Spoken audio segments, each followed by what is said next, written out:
Hello guys, आज हम discuss करने वाले हैं वो टॉपिक जो कि बहुत से स्टूडेंट्स के मन में होता है, जो कि थोड़े वीक होते हैं इंग्लिश सब्जेक्ट में, और उनके मन में ये क्वेश्चन लगातार चलते आता है कि हमें किस तरीके से हमें ऐसे पढ़ना चाहिए कि हम इंग्लिश में अच्छे से अच्छे मार्क्स स्कोर कर पाए। और मैंने कई जगह पर डिफिकल्टीज देखी है स्टूडेंट्स की, वो ये कि बच्चे इजीली पैसेज में से आंसर नहीं ढूंढ कर सकते हैं, they are not able to find answers from the passage. तो ये वीडियो आपको हेल्पफुल रहेगा कि आपको कैसे इजीली पैसेज में से आंसर्स ढूंढना है, how can you find answers from the passages easily, how can you make answers which is in personal response, how can you answer grammar questions easily. So let's start this video.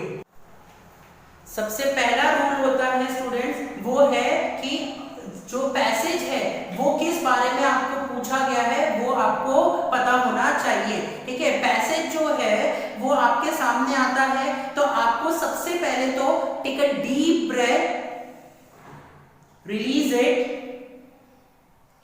and after that start reading the passage from the first line and concentrate on that passage। आपको क्या करना है, mainly concentrate करना है अपने passage के ऊपर। Try कीजिए, कोशिश कीजिए सोचने की कि ये पैसेज मुझे क्या समझाने की कोशिश कर रहा है, ये पैसेज जो है इसमें इंप्लाइड मीनिंग क्या है। अगर आपको ये समझ गया तो आपका 40 to 50% वेटेज जो है वो पैसेज का खत्म हो जाता है। तो ये फंडा आपको ध्यान में रखना है कि try to understand what the passage wants to tell you.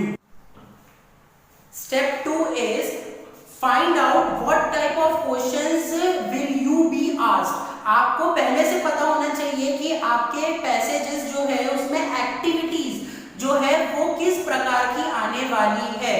तो मैं कुछ एक्टिविटीज आपको बताता हूं। The number 1 is simple factual activities. कुछ एक्टिविटीज ऐसी रहेंगी जो कि आपको इजीली हो सकता है कि वो या तो फिल इन द ब्लैंक्स, या तो ट्रू और फॉल्स, या तो मैच द कॉलम्स, या तो फिर एक short one word name the following हो सकता है। ठीक है, तो ये चीजें आपको ध्यान में रखनी है स्टूडेंट्स की सिंपल फैक्चुअल एक्टिविटीज के क्वेश्चंस जो होते हैं वो नॉर्मली पैसेज में ही मिल जाते हैं। अगर आप उसका एक वर्ड का कनेक्शन पैसेज में किसी भी लाइन के साथ करो तो आपको आसानी से वो वर्ड जो है वो मिल जाता है।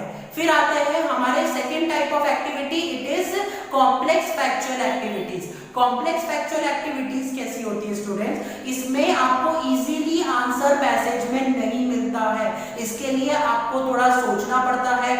इसके लिए आपको जो टेक्सचुअल पैसेजेस होते हैं वो पहले से पढ़ के जाने होते हैं। जब आपको टीचर आपका एक्सप्लेन कर रहा है, क्या चैप्टर एक्सप्लेन कर रहा है, तब आपको वो चैप्टर में क्या मीनिंग है, वो चैप्टर का ऑथर कौन है, उस ऑथर ने किस किस टाइप्स की बुक्स लिखी है, उसने किस टाइप के चैप्टर लिखे हैं, वो कौन था, फिर उसके बाद उस चैप्टर में मीनिंग क्या है, वो चैप्टर हमें क्या सिखाना चाहता है, ये सारे टाइप के क्वेश्चंस आपको पता होने चाहिए। ये आपको पता है तो इससे ही रिलेटेड क्वेश्चंस जो है वो आपको एग्जाम्स में पूछा जा सकता है।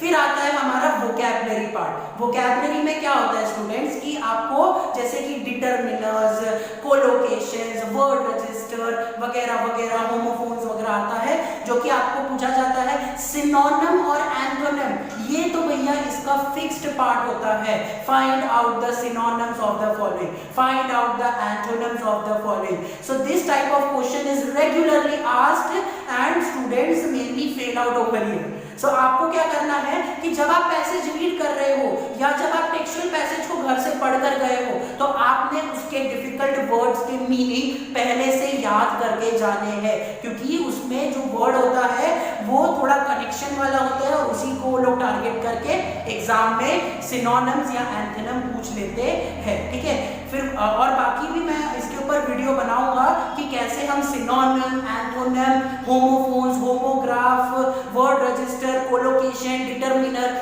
ये सब वोकैबुलरी हम कैसे सॉल्व कर सकते हैं। Is it okay? फिर आता है हमारा A4, दैट इज या 4th पार्ट बोल लो किसी किसी में, it is contextual grammar. Contextual grammar वो ग्रामर होता है जो टॉपिक्स हमने पढ़ चुके हैं लेकिन आपको पैसेज के किसी सेंटेंस में से वो पूछ लिया जाता है। फिर आता है पर्सनल रिस्पॉन्स। एक ना एक क्वेश्चन तो पक्का हमें सताता है पर्सनल रिस्पॉन्स का।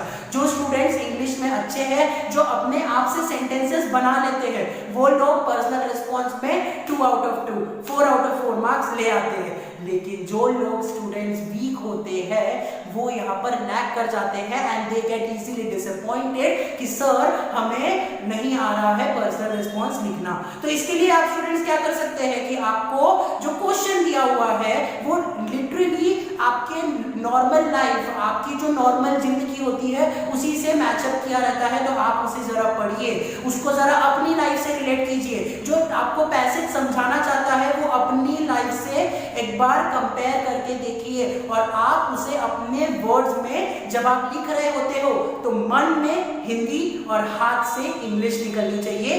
ये वाली चीज आपको याद रखनी है। तो इससे आपको क्या हो जाएगा, बहुत इजी हो जाएगा। Is it okay? उम्मीद करता हूँ आपको पता चल गया होगा कि कैसे हम पैसेजेस से आंसर निकाल सकते हैं। अगर आपके और भी कोई क्वेश्चंस है स्टूडेंट्स तो आप नीचे कमेंट बॉक्स में आसानी से पूछ सकते हैं। मैं आपके हर एक क्वेश्चन का जवाब देने के लिए तैयार हूँ। डिस्क्रिप्शन में मेरा व्हाट्सएप नंबर दिया होता है। If you feel ashamed to ask question in comment box you can easily DM me कि आपको किस में डाउट जा रहा है। ठीक है, थैंक यू स्टूडेंट्स।